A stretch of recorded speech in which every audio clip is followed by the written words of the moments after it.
ಹೌದು, ಇವತ್ತಿನ ಒಂದು ಎಪಿಸೋಡ್‌ನಲ್ಲಿ ಕಿಚ್ಚನ ಎದುರೇ ಒಂದು ರೀತಿ ಹಲ್ಲೆ ಮಾಡೋಕ್ಕೆ ರಜತ್ ಅವರು ಮುಂದಾಗ್ತಾರೆ ಅಂತಲೇ ಹೇಳ್ಬೋದು. ನಂತರ ಕಿಚ್ಚನ ಎದುರೇ ಇಬ್ಬರು ಕೂಡ ಜೋರಾಗೆ ಜಗಳ ಆಡ್ತಾ ಇದ್ದಾರೆ. ಅದು ಕೂಡ ಸ್ವಲ್ಪ ಕೆಟ್ಟ ಭಾಷೆ, ಅಂದರೆ ಜಾಸ್ತಿ ಕೆಟ್ಟ ಭಾಷೆ ಅಲ್ಲ, ಸ್ವಲ್ಪ ಆ ರೀತಿ ಭಾಷೆಯಲ್ಲಿ ಮಾತಾಡ್ತಾ ಇದ್ದಾರೆ ಅಂತಲೇ ಹೇಳ್ಬೋದು.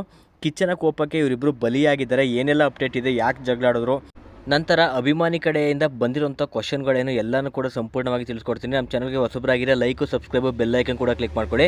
ಈ ಒಂದು ಸೀಸನ್ 12ರಲ್ಲಿ ಯಾರು ಗೆಲ್ಲಬೇಕು ಅಂತ ಜೊತೆ ಅವ್ರ ಹೆಸರನ್ನು ಕೂಡ ಕಮೆಂಟ್ ಮಾಡಿ. ಗೈಸ್, ಯಾರು ಮನೆಯಿಂದ ಹೊರಗಡೆ ಹೋಗ್ತಾರೆ ಎಲ್ಲ ಅಪ್ಡೇಟ್ನು ಕೂಡ ಯೂಟ್ಯೂಬ್ಗಿಂತ ಮುಂಚೆ ಟೆಲಿಗ್ರಾಮ್ನಲ್ಲಿ ನಾವು ಅಪ್ಡೇಟ್ ಮಾಡ್ತೀವಿ. ಯೂಟ್ಯೂಬ್ನಲ್ಲಿ ಮಾಡೋಕ್ಕಾಗೋದಿಲ್ಲ, ಸ್ಟ್ರೈಕ್ ಬರೋ ಚಾನ್ಸಸ್ ತುಂಬ ಇದೆ.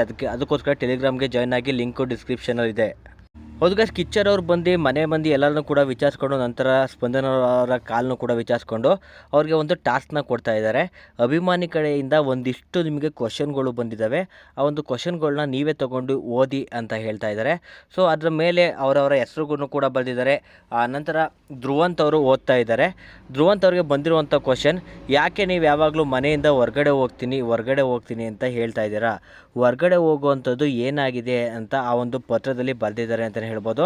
ಸೊ ಅದಕ್ಕೆ ಧ್ರುವಂತ್ ಅವರು ಆನ್ಸರ್ ಮಾಡ್ತಾ ಇದ್ದಾರೆ. ಸರ್, ಒಂದೊಂದ್ಸಲಿ ಏನು ಇವರು ಒಂದೊಂದು ಆ್ಯಕ್ಟಿವಿಟೀಲಿ ಕೊಡ್ತಾರೆ, ಅಂದರೆ ನಾವು ಅಲ್ಲದೇ ಇರೋದನ್ನೇ ಅದು ಪೋರ್ಟ್ರೇ ಮಾಡ್ತಾ ಇದೆ, ಅದನ್ನು ತಗೊಳ್ಳೋಕ್ಕಾಗೋದಿಲ್ಲ, ಅದು ನನಗೆ ತುಂಬಾ ಡಿಸ್ಟರ್ಬ್ ಮಾಡ್ತಾ ಇದೆ.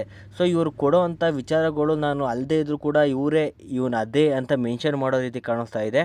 ಅದಕ್ಕೋಸ್ಕರ ನಾನು ಈ ಮನೇಲಿ ಇರೋಕ್ಕಾಗ್ತಾ ಇಲ್ಲ. ನಾನೆಲ್ಲೋ ನನ್ನ ಒಂದು ರೆಪ್ಯುಟೇಷನ್ ಏನಿದೆ, ನನ್ನ ಒಂದು ಹೆಸರು ಏನು ಮಾಡಿದ್ದೀನಿ ಅದೆಲ್ಲನೂ ಕೂಡ ನಾನು ಇಲ್ಲಿ ಬಂದು ಕಳ್ಕೊತಾ ಇದ್ದೀನಿ ಅಂತ ನನಗೆ ಅನ್ನಿಸ್ತಾ ಇದೆ. ಅದಕ್ಕೋಸ್ಕರ ನಾನು ಹೋಗ್ತೀನಿ ಅಂತ ನಾನು ಡಿಸೈಡ್ ಮಾಡ್ತಿರೋದು ಅಂತ ಅವ್ರಿಗೆ ಆನ್ಸರ್ ಮಾಡ್ತಾರೆ. ನಂತರ ರಜತ್ ಕೇಳ್ತಾರೆ: ರಜತ್, ನೀವು ಇಷ್ಟು ದಿನ ಹೊರಗಡೆ ನೋಡಿದ್ದೀರಾ ಇವರು ಯಾವ ರೀತಿ ಇದ್ದಾರೆ ಅಂತ, ಅಂದರೆ ಟಿ ವಿಲಿ ನೋಡಿದ್ದೀರಾ. ಸೊ ಇವರು ಎಲ್ಲಿ ಎಡುತ್ತಾ ಇದ್ದಾರೆ ಅಂತ ಕೇಳಿದಾಗ ರಜತ್ ಅವ್ರು ಹೇಳ್ತಾ ಇದ್ದಾರೆ: ಸರ್, ಇದಕ್ಕೆಲ್ಲ ಕಾರಣ ಇವರೇ ಸರ್. ಯಾಕೆ ಅಂದರೆ ಇವರು ಕೆಟ್ಟದಾಗೆ ಮಾತಾಡೋದಿರ್ಬೋದು, ಇವರ ಒಂದು ವರ್ತನೆ ಇರ್ಬೋದು ಅಂತ ಇಷ್ಟು ಹೇಳಿರ್ತಾರೆ. ಆವಾಗ ಧ್ರುವಂತ್ ಅವ್ರು ಎದ್ದೇಳ್ತಾರೆ: ಸರ್, ಇದು ತಪ್ಪು ಸರ್, ನನ್ನ ಬೇರೆ ರೀತಿ ಪೋರ್ಟ್ರೇ ಮಾಡ್ತಾ ಇದ್ದಾರೆ, ಈ ರೀತಿಯೆಲ್ಲ ಹೇಳೋದು ತಪ್ಪು ಅಂತ ಇಬ್ಬರದು ಒಂದು ಜಗಳ ಅಲ್ಲಿ ಶುರು ಆಗುತ್ತೆ. ಏಯ್ ಕೂತ್ಕೋ, ನೀನು ಹೇಳ್ದೆ ತಾನೇ, ಈಗ ನಾನು ಕೊಡ್ತೀನಿ, ನೀನು ತಗೋ ಅಂತ ಹೇಳ್ತಾರೆ. ಏನು ಕೂತ್ಕೋ, ಏನೋ ಅಂತ ಇಬ್ಬರು ಕೂಡ ಕಿಚ್ಚನ ಮುಂದೆ ಒಂದು ರೀತಿ ಜೋರಾಗಿ ಜಗಳಾಡ್ತಾ ಇರ್ತಾರೆ. ಕಿಚ್ಚ ಸುಮ್ಮನೆ ನಿಂತ್ಕೊಂಡು ಗುರಾಯಿಸ್ತಾ ನೋಡ್ತಾ ಇದ್ದಾರೆ. ಆದರೂ ಕೂಡ ಇವರಿಬ್ಬರು ಕೂಡ ಸುಮ್ಮನಾಗೋದಿಲ್ಲ. ಆವಾಗ ರಜತ್ ಹೇಳ್ತಾರೆ: ಏನೋ ನಿಂದು ಅಂತ ಎದ್ದೇಳ್ತಾರೆ. ಆವಾಗ ಧ್ರುವಂತ್ ಕೂಡ ಏನೋ ನಿಂದು ಅಂತ ಎದ್ದೇಳ್ತಾರೆ. ಇಷ್ಟಕ್ಕೆ ಅದು ನಿಂತಿದೆ. ನಂತರ ಕಿಚ್ಚರ್ ಅವರು ಏಯ್ ಕೂತ್ಕೊಳ್ರಿ ಇಬ್ಬರು ಅಂತ ಒಂದು ರೀತಿ ಆವಾಜ್ ಹಾಕಿದ್ದಾರೆ ಅನ್ನೋದು ನಮಗೆ ಅಪ್ಡೇಟ್ ಬಂದಿದೆ. ಹೌದು ಗೈಸ್, ಈ ರೀತಿ ಈ ಒಂದು ಜಗಳ ಏನಿದೆ ಅದು ಶುರು ಆಗಿದೆ ಅಂತಲೇ ಹೇಳ್ಬೋದು. ಶುರುವಾಗಿ ಅಲ್ಲಿಗೆ ಸ್ಟಾಪ್ ಆಗಿದೆ. ಹೌದು ಗೈಸ್, ಇದರಲ್ಲಿ ಯಾರು ಸರಿ ಯಾರು ತಪ್ಪು ಅಂತ ಪೂರ್ತಿ ಎಪಿಸೋಡ್ ನೋಡಿ ನಿಮಗೆ ಗೊತ್ತಾಗುತ್ತೆ.